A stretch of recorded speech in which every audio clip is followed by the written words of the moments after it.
Sveicināti klausītāji, atkal pārbaudas laiks, atkal Raivis un atkal Raivis Bičevskis, atkal studijā. Sveiki! Sveicieni! Šodien mēs paturpināsim konservatīvās revolūcijas tēmu, padziļināti par vienu konkrētu personību un viņa dzīvi, viņa darbiem. Ernstu Jingeru, unikāla personība. Es domāju, klausītājiem jau varētu būt interesanti izdzirdot viņa mūža gājumu. Viņš ir dzimis 19. gadsimtā ķeizariskajā Vācijā, karojis Franču leģionā, pēc tam Pirmajā pasaules karā. Starpkara periodā bijis radikāls nacionālists, vēlāk bijis pasīvā opozīcijā nacismu režīmam. Tālāk Otrais pasaules karš, pēckara periods, sadalītā Vācija. Un visbeidzot, apvienotā Vācija. Viņš mirst 103 gadu vecumā. Gandrīz sasniedz 103 gadu. Jā, gandrīz 103 gadu vecumu. Pēc kara bijis viens no pirmajiem cilvēkiem, kas ar Albertu Hofmanu izmēģinājis LSD. Mēs šādu, protams, lietu neatbalstām, bet interesants fakts. Īsāk sakot, unikāla personība. Un vēl kukaiņu pētnieks cits starpā. Rakstnieks, politisks aktīvists, kukaiņu pētnieks, personība ar lielo burtu, brīvdomātājs. Tas tā īsumā pārskinot viņa iespaidīgiem mūžam pāri. Bet ja šodien parunāsim tātad par viņa darbiem, par to, kāpēc viņš ir svarīgs mums, latviešiem. Šodien šāds vācu autors it kā kaut kur tālu no cita laikmeta, bet vienlaicīgi, kas dzīvojas ir tik daudzos laikmetos. Es šeit šo tādu iepazīstināšanu ar Ernstu Jingeru noslēgšu. Varbūt es kaut ko piemirsu vēl tādu fundamentālu no šī viņa tāda ātrā biogrāfiskā portreta. Gan jau varētu teikt, ka Jingers ir tik daudzpusīgs autors un tik neordināra personība, ka gan jau to viņa aspektu un sasniegumu un nozīmīguma listi varētu diezgan ilgi turpināt. Bet viens ir, protams, pilnīgi skaidrs. Viņš ir 20. gadsimta liecinieks. Un kā šis liecinieks, kā 20. gadsimta liecinieks, viņš ir vēl, tomēr es gribētu teikt, arī plašāka laikmeta liecinieks. Viņš ir viens no tiem esejistiem un autoriem, kuri ir mēģinājuši gan savos literārajos darbos, gan savās refleksijās aptvert, izprast un aprakstīt to, kas saucās modernais laikmets. Ja mēs mēģinām varbūt vēl no sākuma tādu Jingera tēlu ieskicēt, tad pirmais, kas man nāk prātā, ir viņa eseja Divreiz Halejs. Proti tur viņš no 1987. gada atskatās uz divām reizēm, kad viņš satiekas ar Haleja komētu. Tas nav tik vienkārši iespējams, jo Haleja komēta atgriežas, es nemaldos, 76, 77 gadi ir tas periods, kad tā atkal ir redzama. Un drīz pēc vienas no savām jubilejām viņš dodās 1988. gada aprīlī uz Malaiziju, cerot, ka tur viņš vislabāk varēs Haleja komētu redzēt. Un esejā apraksta arī savu pirmo satikšanos 1910. gadā ar Haleja komētu. Es gribētu teikt, ka viņš pats ir komēta pie Eiropas 20. gadsimta vēstures un vispār modernās kultūras debesīm. Es domāju, tas, kā mēs varētu mēģināt šo lielo personību un viņa plašo mūža veikumu izrunāt, ir chronoloģiski. Es ceru, ka mums tas izdosies, redzēs līdz kā mēs nonāksim. Koncentrējoties tieši uz viņu kā rakstnieku, tas sākas Pirmajā pasaules karā, vai ne? Kad viņš raksta dienas grāmatas un vēlāk no šīm dienas grāmatām top vairāki darbi. Zināmākais Tērauda vētrās, bet arī citi. Es zinu, ka šim darbam ir arī vairākas versijas. Viņš pēc tam pats viņus tur ir izrediģējis. Agrākajās ir izteiktāks šis nacionālisms, bet nevar šo darbu saukt par tādu vienkārši nacionālismu propagandu. Tur ir ļoti, ļoti daudz, kas iekšā.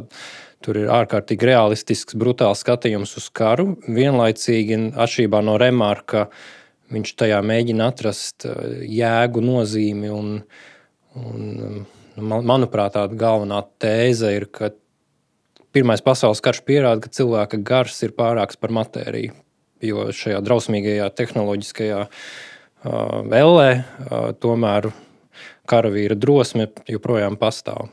Līdz ar to tādā veidā, manuprāt, viņš to attaisno. Bet ļoti daudz, kas tajā darbā ir, dažādi arī unikāli vērojumi, tā valoda. Jā, vai es pareizi apmēram noraksturoju Tērauda vētrās un arī pārējos darbus no šī perioda?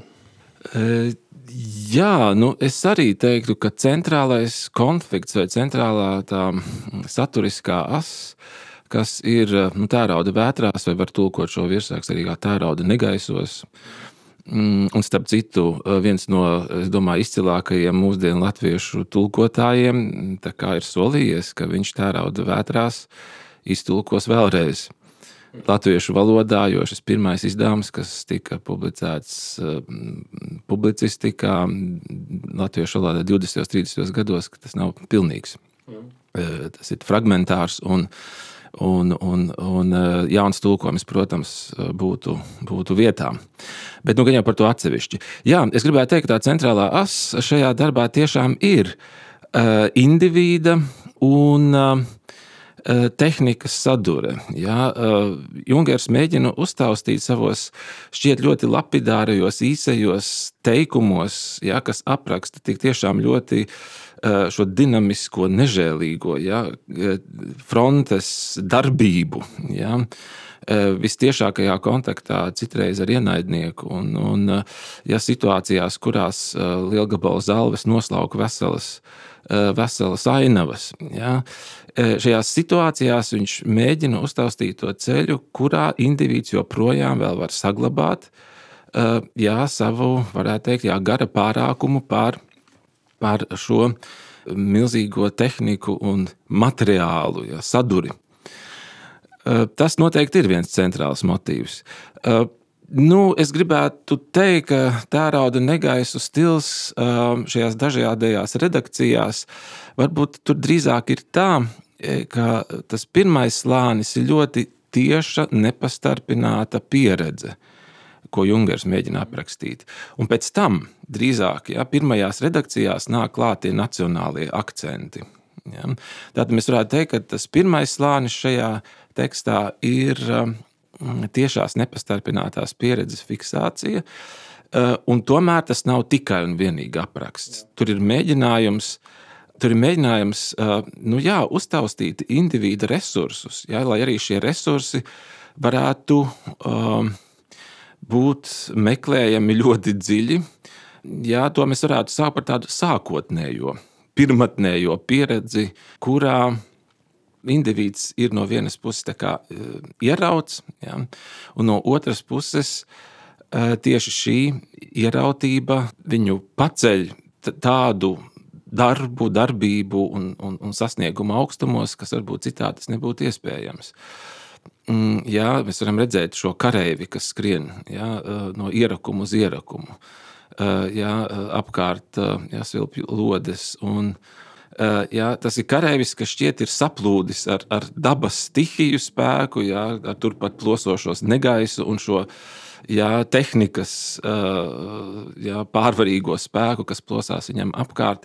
Viņš piedalās esamībā, šajā esamības notikumā, un šajā notikumā tomēr saglabā sevi. Tīri klausītājiem informācijai nepieminējām arī sākumā Jungera sasniegumu un dzīves šajā aprakstā. Viņa šī pieredze bija tiešām ļoti tieša. Viņš tika ievainots, ja nemaldos, 14 reizes Pirmā pasaules kara laikā. Saņēma dzelzs. Diezgan smagi, jā. Saņēma arī dzelzs krustu un piedodiet man franču valodu, pour le mérite, kas bija laikam tā laika augstākais apbalvojums Prūsijā. Jā. Tātad cilvēks saprot, ko runā. Viņš nav sēdējis kaut kur aizmugurē un glorificējis karu. Tur tiešām ir šī tiešā kara pieredze sākumā tīri šajos ierakumos, kas ir tāds statiskais karš vēlāk, ka viņš arī, ja nemaldos, viņš vadīja vienu no šīm pirmajām triecienieku grupām, kas kara otrajā pusē tika radīts, lai ar tādām šoka taktikām pārautu fronti, kas bija pa pusē pašnāvniecisku zēnu grupas faktiski. Jā, kas tā varētu teikt, jā. Tiešām darīja, prātam, neiedomājams lietas. Bet, otrs puses tajā laikā iespēja izrauties no šīs pasīvās pozīcijas ierakumos. Jā, un es gribētu šo motīvu skatīt kopā ar to, ko Jingers vēl ļoti jauns, vēl pirms Pirmā pasaules kara cer sasniegt vai cer panākt, dodoties uz Āfriku, lai dienētu Franču leģionā. Tas atsevišķs stāsts par to, kā viņš tur nokļūst un kas viņu tur sagaida, bet kā viņš pats apraksta vienā no dienas grāmatas ierakstiem, kā tā Āfrika viņam bija kļuvusi par šī pirmatnējā, sākotnējā tādu iemiesojumu, ka tur vēl var būt ir zemes pleķi, lieli meži un neviena vēl neapstaigātas teritorijas, un kā viņš raksta, tieši tas man sagādāja milzīgu prieku. Ja?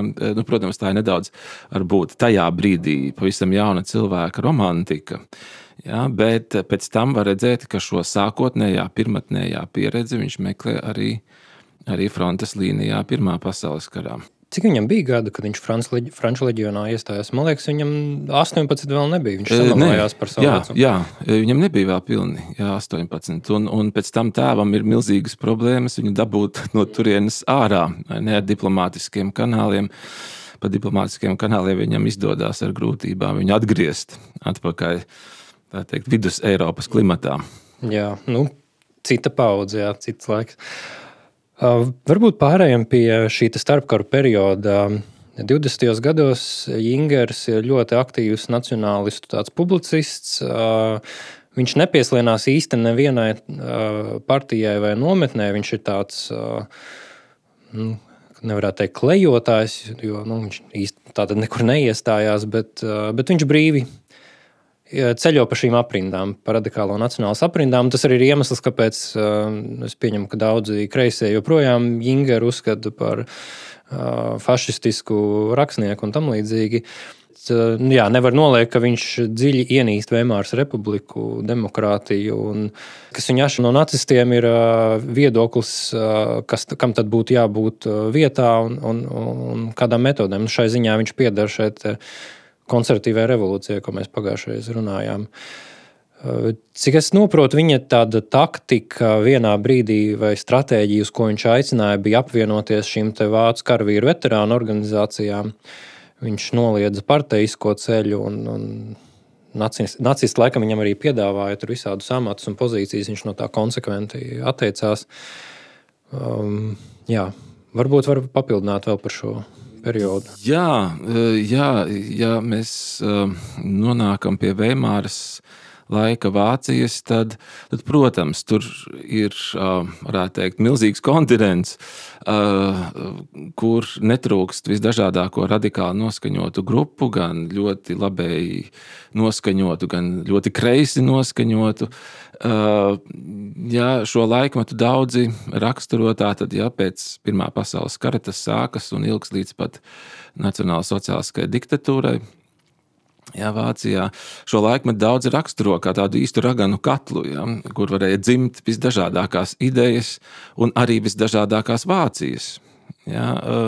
Tāpēc mums varbūt ir interesanti arī vismaz citu iemeslu starpā atskatīties uz šo laiku, lai redzētu, cik dažādi koncepti tika likti pamatā nākotnes cerībām, arī domājot par vāciešu arī nācijas nākamo ceļu nākotnē, un līdz ar to arī lielā mērā arī par nākamo Eiropu. Jā, tik tiešām Ingers, kā to apraksta viens no viņa biogrāfiem, Helmuts Kīzels, šo laiku pavada starp radikāļiem. Un šo radikāļu vidū ir gan tādas personības kā Nīkišs, piemēram, kā Nīkišs bija nacionāla boļševiku. Jā, vai ne? Kas varētu mums no šodienas skatu punktu likties. Pirmais šīs kustības tēvs, varētu teikt tā, jā. Tur bija arī personāži, kas pēc tam parādījās pie varas nacionālsociālistu laikā. No šī laika arī nāk, varētu teikt, tāda personīgā nepatika, kas raisās starp Ingeru un Gēbels, jo Gēbels gribēja būt liels rakstnieks. Jā, un vienā no lasījumiem, un tolaik tas ir interesanti, ka notiek šie publiskie lasījumi, un tur sanāk ļoti raiba publika, un tur piedalās, tad Gēbels sāk savu literārā darba lasījumu, ienāk Ingers, nosēžās pirmajā rindā, kādu laiku sēž un pēc tam nicīgi pieceļās un aiziet. To Gēbels viņam nekad nav piedevis, un arī pēc tam, visu laiku mudinājis Hitleru kaut kādā veidā tomēr Ingeru ierobežot, bet Hitlers vienmēr esot atbildējis, nē, tērauda viesuļa autoru viņš neierobežošot. Jā, bet tā ir tikai viena neliela epizode no tā laika, un tik tiešām, tas, kas Ingeram tobrīd parādās šajā neskaidrās nākotnes priekšā, ir uzdevums atrast kaut kādu nāciju vienojošu pamatu un atrast tos cilvēkus, to varētu teikt intelektuālo eliti, kas šo pamatu apraksta, nostiprina un kas stājas nācijas priekšgalā. Viņam šajā laikā ir arī tādi dziļi filozofiski darbi. Labi, ne varbūt teorētiski filozofiski, bet tipiski Ingeram filozofiski vērojumi no 20. gadu tādas izteikti politiskās publicistikas. Viņš nonāk līdz trijiem darbiem: Totālā mobilizācija, Par sāpēm un Strādnieks.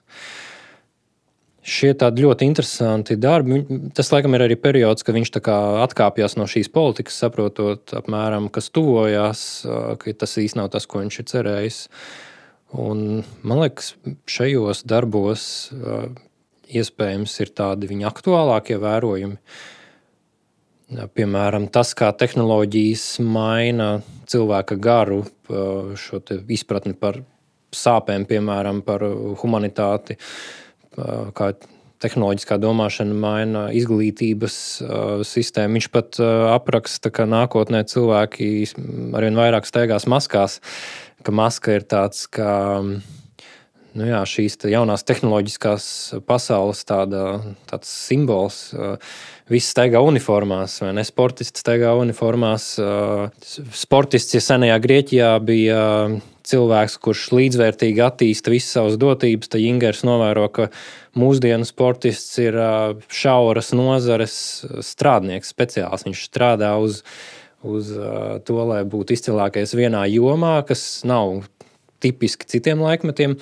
Un šī tāda utilitārā, tāda mehānistiskā pieeja dzīvē ir tas, ko viņš tajā laikā novēro.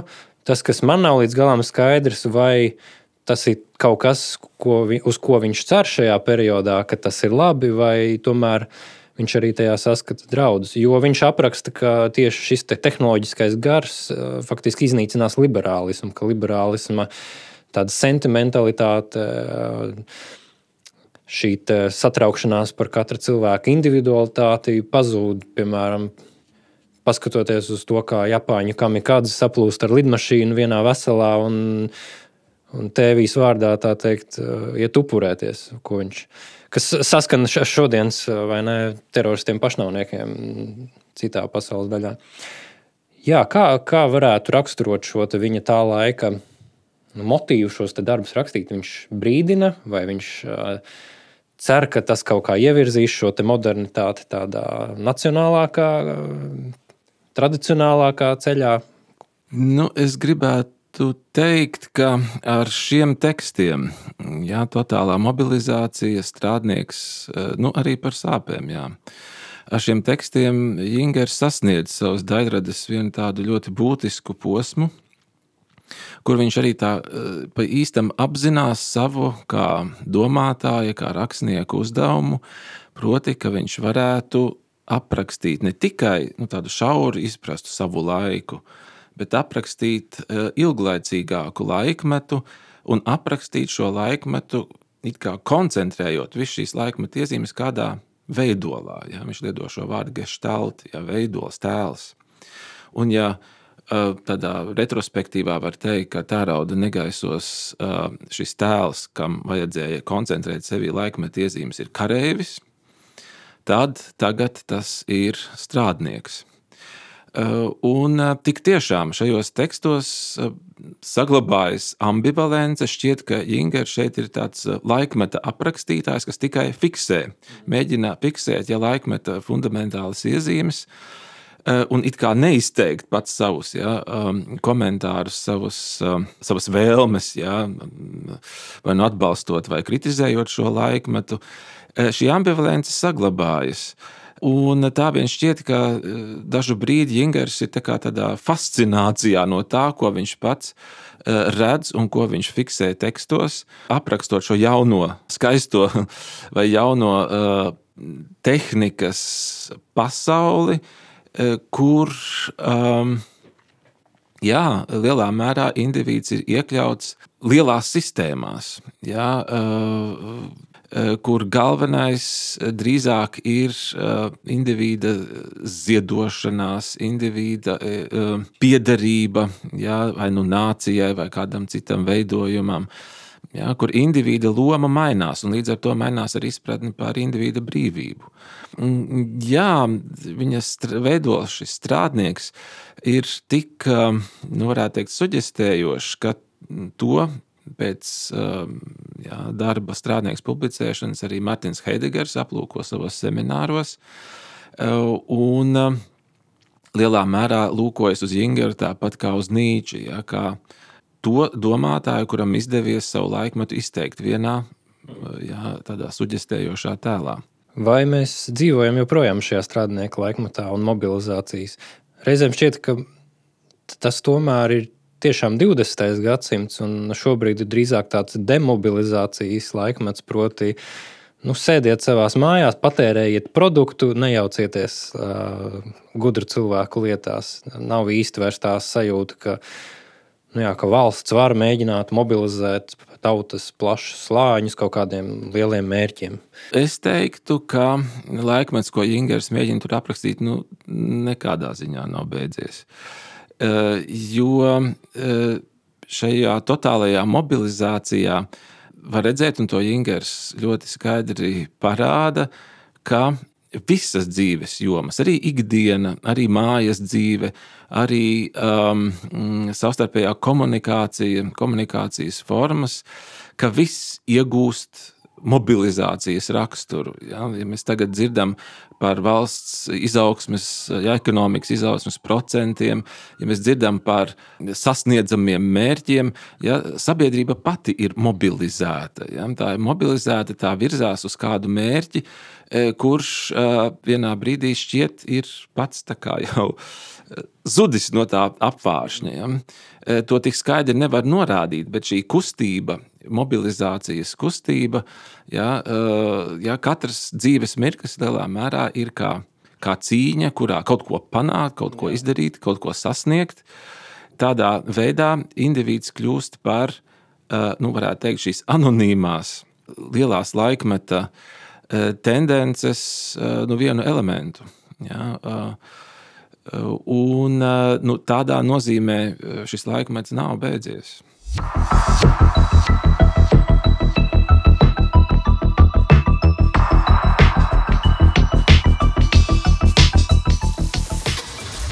Parunāsim par Jingeru vēlāk. Pirms otrā pasaules kara viņam ir tātad darbs Marmora klintis, kur viņš, kā ir izplatīts šis uzskats, viņš tātad slēpti bet netik varbūt arī slēpt kritizē nacismu režīmu, būdams vienlaicīgi iekšā šajā režīmā un savā veidā arī izaicinot. Tur atkal ir šī laikam iepriekš minēto personāžu domu apmaiņa, ja, ko tad darīt ar šo Jingeru, un neko viņa beigās neizdara. Bet viņš Otrajā pasaules karā pievienojas armijai, Wehrmachtam atkal. Un tad kā īsti ir ar šo viņa opozīciju, jo viņš īsti nav starp tiem, kas šajā atentātā pret Hitleru ļoti redzami. Tos, ko varēja pieķert, tiem izpildīja nāvessodu. Tātad Ingers kaut kā izprūk no tā. Vienlaicīgi viņš tā kā tur ir tuvumā. Kā īsti ir, kā izskaidrot šo viņa tādu pasīvo, bet vienlaicīgi tā kā pretestību. Jā. Nu, es domāju, tur varētu teikt tā, citējot viņa jau pēc Otrā pasaules kara publicēto darbu Došanās mežā. Jingers skatās uz laikmeta svārstībām tā, ka līdz ar laikmeta šīm svārstībām mainās arī nosacījumi, kuros kāds, proti viņš, var būt brīvs. Un šī brīvība ir citreiz dārgi pirkta, varbūt citreiz tā padodās labāk. Un tajā brīdī, tad, kad nacionālsociāliskā diktatūra ir nostiprinājusies, un daudzi viņa kādreizējie radikāļi, draugi ir savā ziņā represēti, citi diezgan, citi varbūt mazāk. Tad Jingers redz, ka tā iespējamā brīvības telpa viņam paliek šajā režīmē. Viņš ir kļuvis par publisku personu. Viņš nevar tā vienkārši vairs pazust. Ir doties armijā, atjaunot šo savu kareivja slavu, uz šīs kareivja, varētu teikt, nots pavadīt šo laiku. Un mēs jau redzam no šī kara laika dienas grāmatām, pirmām kārtām no Parīzes dienas grāmatām, cik lielā mērā Jingers arī šo Otro pasaules karu grib uztvert kā īpašu, eksistenciālu un vienlaikus tomēr estētisku pieredzi. Slavena ir tā epizode, ka viņš no Parīzes viesnīcas jumta vēro sabiedroto eskadriļas uzlidojumu Parīzei un bumbošanu ar burgundieša glāzi rokā.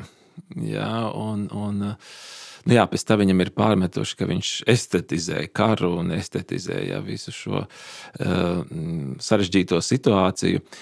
Bet arī tur viņš meklē brīvības iespējas. Tur kā kareivs viņš meklē iespējas pat uz šī kara fona saskatīt tādus tā kā esamības mirkļus, kas atklāja ne tikai pat, varētu teikt, laikmetu, bet vispār cilvēku esamību. Viņš arī sarakstīja vienu dokumentu aicinājumu, ieskicējot Eiropas pēckara šo par mieru. Kārtību. Vai tas arī nav viens no tādiem pirmiem darbiem, kur ir šī vienotās Eiropas ideja? Vai īsti vēl nē? Varbūt tā varētu teikt. Protams, vienotas Eiropas ideja daudz, varētu teikt, senāk. Paneiropas, tas starpkara periodā, bet tieši tādā pēckara. Jā, taisnība, un tur viņš mēģina vēl situācijā, kurā karš nav beidzies, šajā manuskriptā par mieru, ieskicēt nākotnes Eiropas aprises, kuru viņš redz, lielā mērā tāpat kā viņš kādreiz ir mēģinājis aprakstīt Vācijas nākotni, kuru viņš redz kā Eiropas valstu, Eiropas nāciju intelektuālo elišu veidot un vadītu Eiropu. Šo manuskriptu viņš raksta tad, kad armijas štābā okupētajā Parīzē jau pienāk ziņas par represijām, kas ir vērstas pret augstiem armijas virsniekiem. Galu galā arī viņa, varētu teikt, protežētājs, viņa aizstāvis, von Stulpnagels, kas ir tobrīd Francijā dislocēto spēku tāds virspavēlnieks. Arī tas vēlāk tiek represēts.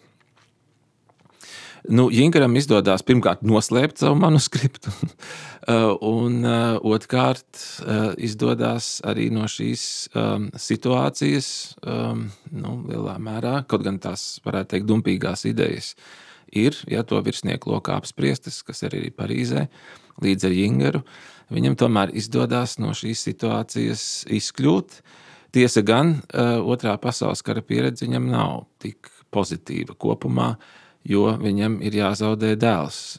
Dēls, kurš par režīmam veltītiem kritiskiem izteikumiem tiek arestēts, un ar lielām pūlēm Jingaram izdodas viņu atbrīvot no cietuma, kur viņu sagaidītu nāvessods, un viņš tiek nosūtīts ar vienu tanku brigādu uz Itāliju, kur iet bojā. Tas vispār atkāpjoties no Jingara tēmas, es arī esmu lasījis citās vācu karavīru atmiņās. Viens no tādiem zemiskākajiem soda veidiem bija sūtīt uz īpaši bīstamajām frontes vietām. Jo tie cilvēki, kas tajās bīstamajās frontes vietās tāpat jau bija, viņi uztvēra, ka, ja citus sūta tur kā uz tādu sodu, tad tas parāda vispār Vācijas vadības attieksmi pret tiem, kas uzņemās šo lielāko risku galu galā par šo pašu valsti.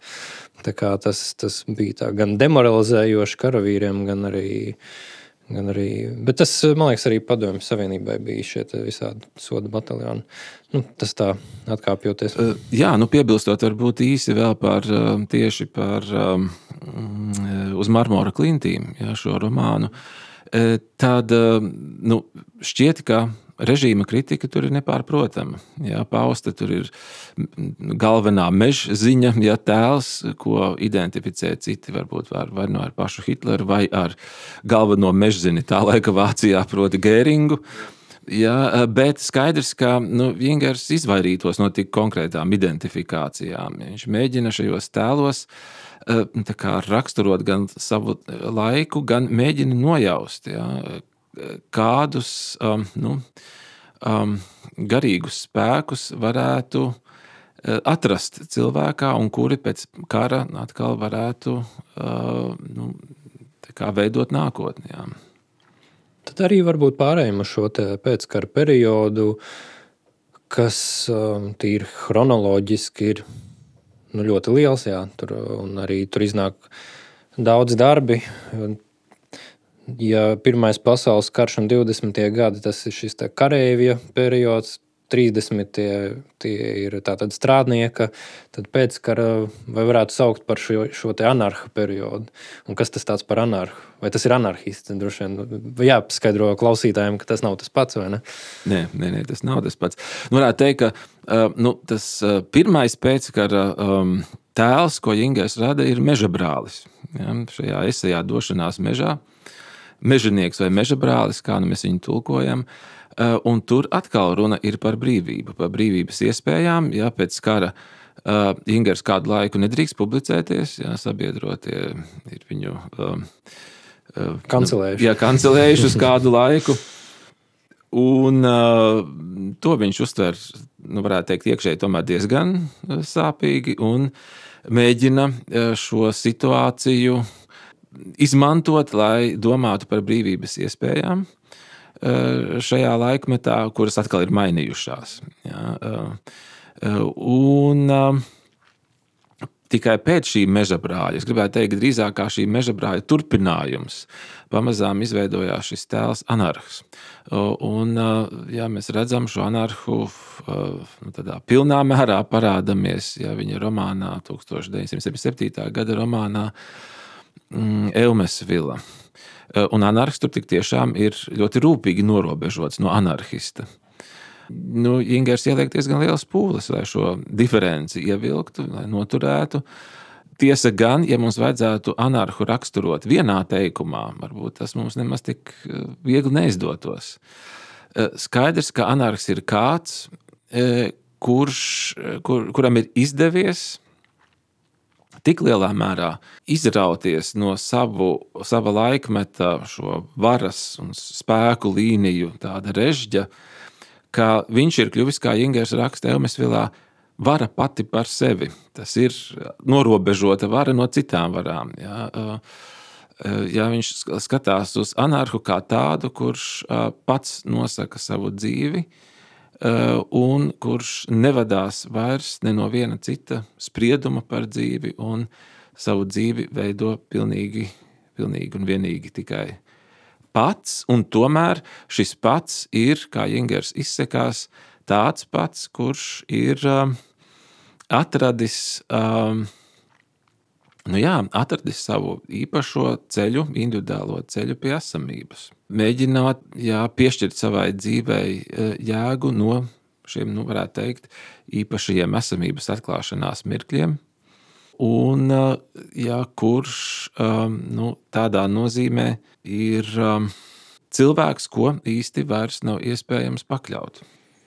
Man liekas, Jingers pats kaut kur lietoja šo salīdzinājumu ar monarhu, ka tāpat kā ir saistības starp anarhistu un monarhistu, tad lielāka saistība anarham ir ar monarhu, proti šī kaut kāda autonomija, savu varu, bet bez tātad citu pakļaušanas vai ar šo brīvības tēlu. Tā ir kā neiesaistīšanās. Tā ir varas saglabāšana sevī, varētu teikt tā. Un šis, varētu teikt, viens no centrālajiem pavadieniem Eumesvilā tik tiešām ir attiecības starp šīs pilsētas Eumesvila, kas ir novietota kaut kur tālā nākotnē, tad, kad ir notikusi jau liela atomāra katastrofa vai kā cita veida liela katastrofa, ka viss iepriekšējais ir uz zemeslodes, visi sociāli politiskie veidojumi izdzēsti un tikai dažas saliņas palikušas. Un viena no šīm saliņām ir pilsēta Eumesvila, kur valda tirāns Kondors. Un šīs sarežģītās attiecības starp galveno varoni, anarhu, Martinu Venatoru un šo tirānu, pie kura visu laiku refleksijas atgriežās. Šīs attiecības ir, es gribētu teikt, ļoti smalki izstrādātas un svarīgas. Mēs varam atcerēties kaut vai par Eiropas ideju vēsturēs īpatnējām attiecībām, kas veidojās, piemēram, Platonam dodoties uz Sirakūzām, braucot pie Sirakūzu tirāna Dionīsija, lai kaut kādā mērā realizētu ideālo valsti. Bet šeit mēs redzam, ka anarhs necenšas realizēt caur tirānu kādas savas idejas. Kādreiz Martinam Heidegaram pārmeta, ka 30. gados viņš mēģinājis vadīt vadoni, un savā ziņā radīt jaunu filozofisku Vāciju. Šeit anarhs necenšas realizēt nekādas idejas, necenšas ar tirāna palīdzību kaut ko paveikt. Drīzāk viņš jūtās labi blakus cilvēkam, kurš ir vismaz vienā aspektā tikpat brīvs, cik viņš. Un arī simboliski, tieši kopā ar tirānu Kondoru, Venators dodās tālo mežu izpētē, dodās, un kā var saprast no romāna beigām, kuras rakstīts no viņa brāļa perspektīvas, vairs neatgriežas. Bet šis pēdējais ceļojums uz leģendām un nostāstiem apvītiem rajoniem, kur parādījušās dīvainas būtnes, varbūt pēc šī atomārā katastrofas, kaut kas dīvains, bet šajā dīvainumā, neizzināmībā tieši pievilcīgs, tieši uz šo, varētu teikt, šo vēl nezināmo dodas, tirāns un anarhs, un no savas ekspedīcijas vairs neatgriežas. Varbūt ir ļoti grūti tagad pāris teikumos raksturot tās komplicētās attiecības, kā Jungers parāda starp kādas ir starp šo tirānu un anarhu. Bet es gribētu uzsvērt, šī darba sakarībā, ka principā tas ir darbs, kas lielā mērā koncentrēti summē visu Jingera daļradi, proti, ka tur viņš mēģina atrast atbilstīgu savai tā brīža dzīves vai vispār realitātes izpratnē atbilstīgu veidolu, un savā ziņā šajā romānā viņš eksperimentē arī ar savas dzīves iespējām. Man šķiet, ka Jingers, kā 30. gados viņš aiziet šajā iekšējā trimdā, viņš īsti no tās tā arī nekad neiziet, jo acīm redzot, viņš nesaskata daudz lielāku, protams, ir lielāka brīvība Federatīvajā republikā un pēc tam apvienotajā Vācijā, bet nešķiet, ka viņš būtu sajūsmā par to. It īpaši, protams, cilvēks, kurš 20. gados raksta, ka viņš ienīst demokrātiju kā sērgu, kā tad viņš var justies? Protams, viņa uzskata noteikti arī mainās laika gaitā, bet šķiet, ka viņš tā līdz galam nekad arī nepieņem šo te demokrātiju Vācijas, bet laikam jau netik daudz tāpēc, ka tā būtu tiešām šī te demokrātija, bet ir šī te, savu veidu tirānija, savu veidu tehnoloģiskā tāda. Tas, ko viņš apraksta šajos 30. gadu darbos totālā mobilizācija, vai ne šī titānu pasaulē, kā viņš reizēm arī raksta, ka šie titāni atgriežas, saceļās pret dieviem un izveido šo mehānistisko mākslīgo pasauli. Jā, un pilnīgi skaidrs, ka Jingeram nav pieņemama arī 68. gada paudze, kas pamazām nostiprinās pēc tam Federatīvās Vācijas dažādos publiskajos medijos, un arī tur viņš saskata drīzāk brīvības deficītu, drīzāk nevis kādu īpašu, tagad brīvās demokrātiskās valsts sasniegumus. Bet, Jingeram ir raksturīgi, ka viņš kā domātājs, kā rakstnieks šo savu pozīciju nedeklarē, tā ļoti, varētu teikt, primitīvi un klaji. Viņš mēģina arī uz šo laiku un pēc kara laiku palūkoties no lielāka, plašāka laikmeta perspektīvas. Un tik tiešām saskatīt arī šo laiku lielā modernā laika kontekstā, un šī iekšējā opozīcija varbūt pēc Otrā pasaules kara laikmetam ir labāk redzama. Ja mēs runājam par to, ka 30. gados paliek tāda ambivalence, vai viņš iet līdzi laikmetam, vai tikai to apraksta, tad šī opozīcija vairāk parādās tieši pēckara darbos. Vienā no viņa 20. gadu darbiem par Pirmo pasaules karu, man liekas, tas nebija tieši tērot vētrās, bet vienā citā tur bija šī tēze, es aptuveni viņu atceros, proti, ka kāpēc ir svarīga šī varonība, jo varonība ir tā, kas cilvēkam liek nostāties pret šo tehnoloģisko apdraudētību, kas ir karā, pret šo vājprātu, ko līdz cilvēks ir materiālists, viņš pakļaujās šai tehnoloģijai un varbūt slēpjās kaut kur ierakumos. Un līdz ar to, man liekas, Jingeram brīvība ir cieši saistīta ar varonību. Un tas ir tas, ko modernais laikmets īsti nevar piedāvāt. Modernais laikmets noliedz varonību. It kā piedāvā brīvību, bet bez varonības laikam nav iespējama brīvība. Jā, modernā laika egalitārisms noteikti ir iezīme, kas Jingeram nav pieņemama. Tā lielā tēma tehnika, principā šo tēmu viņš ir kopš Pirmā pasaules kara nodarbināts. Šī lielā tēma turpinās arī pēc Otrā pasaules kara. Mēs redzam gan romānā Stikla bites, gan arī citos tekstos un dienas grāmatās. Tehnika ir tāds ļoti klātesošs. Un varētu teikt, ka temats, un varētu teikt, ka Jingers grib to aprakstīt arī tādā ambivalencē, šīs tehnikas ambivalencē. Tā daudz ko dod, un tajā pat laikā, kā tas ir Stikla bitēs, šis varonis piedzīvo tikšanos ar moderno tehniku, ar dārzā ar šīm stikla bitēm, tiek arī no šīm bitēm sadzelts. Un tāda fascinācija un vienlaikus tāds totāls apdraudējums, ko izstaro tehnika. Tā ir liela tēma. Tā, protams, nav tikai Jingera tēma, bet tā noteikti ir arī viena liela Jingera tēma. Vai ir vēl kaut kas no šī pēckara perioda, kam mēs neesam būtiski pieskārušies? Un varbūt domājot par šo tieši mūža nogali 90. gadiem, tur ir cilvēks, kurš jau ir sasniedzis savus 100 gadus, var atskatīties uz gadsimtu. Cik atminos, viņš saņēma arī Gētes balvu, tātad zināmu atzinību no jau mūsdienu Vācijas. Ar zināmiem protestiem gan, jā, no dažādu grupu puses, bet jā. Jā, nes kā viņš justos šodienā ar šo te politkorektumā vaiprāt.